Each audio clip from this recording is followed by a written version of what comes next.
চাৰিদিনীয়া কাৰ্যসূচীৰে কাজিৰঙাত আৰম্ভ হৈছে সপ্তম কাজিৰঙা পক্ষী গণনা। ৰাষ্ট্ৰীয় উদ্যানখনৰ 126খন বিলত প্ৰায় 70গৰাকী অভিজ্ঞ পক্ষী বিশেষজ্ঞই অংশগ্ৰহণ কৰিছে এই গণনা প্ৰক্ৰিয়াত। বিগত বৰ্ষৰ গণনাত লাভ কৰা হৈছিল 124টা প্ৰজাতিৰ মুঠ 1,12,062টা পক্ষী।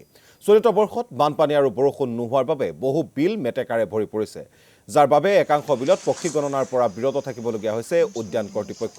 এই কথা সদৰি কৰে কাজিৰঙা ৰাষ্ট্ৰীয় উদ্যান কৰ্তৃপক্ষই। 2 ফেব্ৰুৱাৰীত ঘোষণা হ'ব পক্ষী গণনাৰ ফলাফল। আৰু আমাৰ সতীৰ্থ মনোজ পৰিম শইকীয়াক এই সন্দৰ্ভত কিছু জানিবলৈ আমি মনোজৰ ওচৰলৈ আহিছোঁ। চাৰিদিনীয়া কাৰ্যসূচীৰে কাজিৰঙাত অনুষ্ঠিত হৈছে সপ্তম কাজিৰঙা পক্ষী গণনা, আৰু এই মুহূৰ্তত যদি চোৱা যায় কেনেধৰণে এই গণনা প্ৰক্ৰিয়া চলাইছে এই বিষয়ে জানিবলৈ আমাৰ সৈতে উপস্থিত আছে কাজিৰঙা ৰাষ্ট্ৰীয় উদ্যানৰ সঞ্চালক ডক্টৰ সোণালী ঘোষ বাইদেউ। বাইদেউ, আপোনাৰ ওচৰলৈ আহিছোঁ। কেনেধৰণে এই ষষ্ঠ বছৰৰ পাছত পুনৰ সপ্তমবাৰ এই বৰ্ষত ভৰি দিলে পক্ষী গণনা চলি আছে, কেনেধৰণে কৰা হৈছে?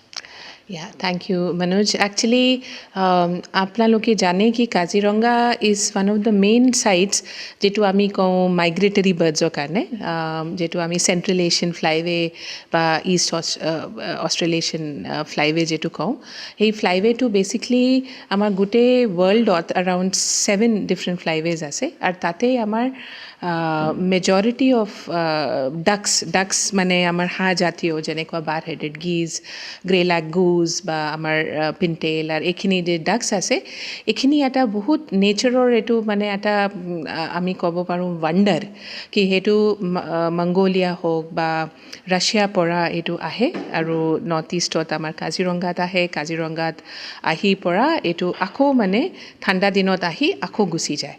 আৰু দিছ ফ্লাইট যেটো মানে এনেকুৱা যেটো ফ্লাই কৰে সেইটো চামটাইমছ এইটো মানে 15 days নন ষ্টপ বা 16 days এনেকুৱাও মানে সেইটো ৰেকৰ্ড কৰা হৈছে।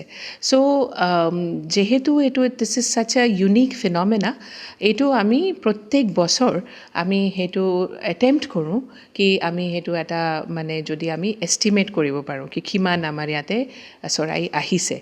আৰু আপোনালোকে জানে কি কাজিৰঙা নেশ্যনেল পাৰ্ক টাইগাৰ ৰিজাৰ্ভৰ ভিতৰত প্ৰায় 350 to 400 আমাৰ বিল আছে, বিল প্লাছ আমাৰ ব্ৰহ্মপুত্ৰ নদী আছে।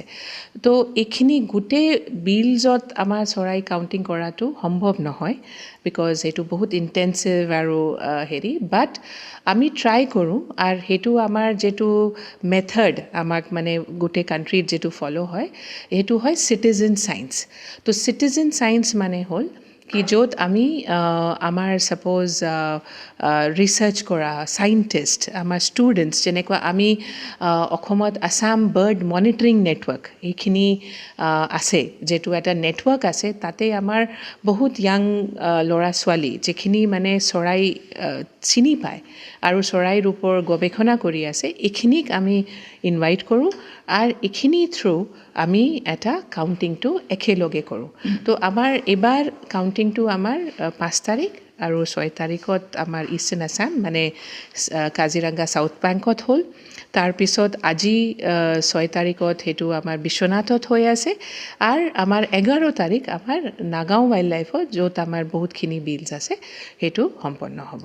বিশেষকৈ কিমান অংশগ্ৰহণকাৰী অংশ লৈছে? চ' আমাৰ ইয়াতে একচুৱেলি আমি ভাবিলোঁ কি আমি গোটেইখিনিতো আমি বিলছবিলাক কৰিব নোৱাৰোঁ, বিকজ বহুত মানে এইটো মানে বহুত ইণ্টেনচিভ এক্সাৰচাইজ হৈ যাব। চ' আমি এতিয়া ইয়াতে প্ৰায় আমাৰ 60 to 70 ইনুমিৰেটাৰ্ছ, য'ত আমাৰ মেক্সিমাম ইয়াৰে লোকেল যিটো টুৰ গাইডছ আৰু স্পেচিয়েলি ইয়াতে যে নাম কৰা বাৰ্ড গাইডছ আছে। আপোনালোকে জানে এই বছৰ আমাৰ মিষ্টাৰ বিতুপন টফটৰ tour guide of the year award পাইছে, বা মিষ্টাৰ আবিদ আছে যিটো লাষ্ট ইয়েৰ পাইছে, বা বহুত এনেকুৱা আমাৰ য়াং বাৰ্ড গাইডছ আছে। এইখিনিক লৈ আমি প্ৰায় আমাৰ 166 নিশ্চয়কৈ মনোজ, এই মুহূৰ্তত মনোজক ধন্যবাদ জ্ঞাপন কৰিছোঁ।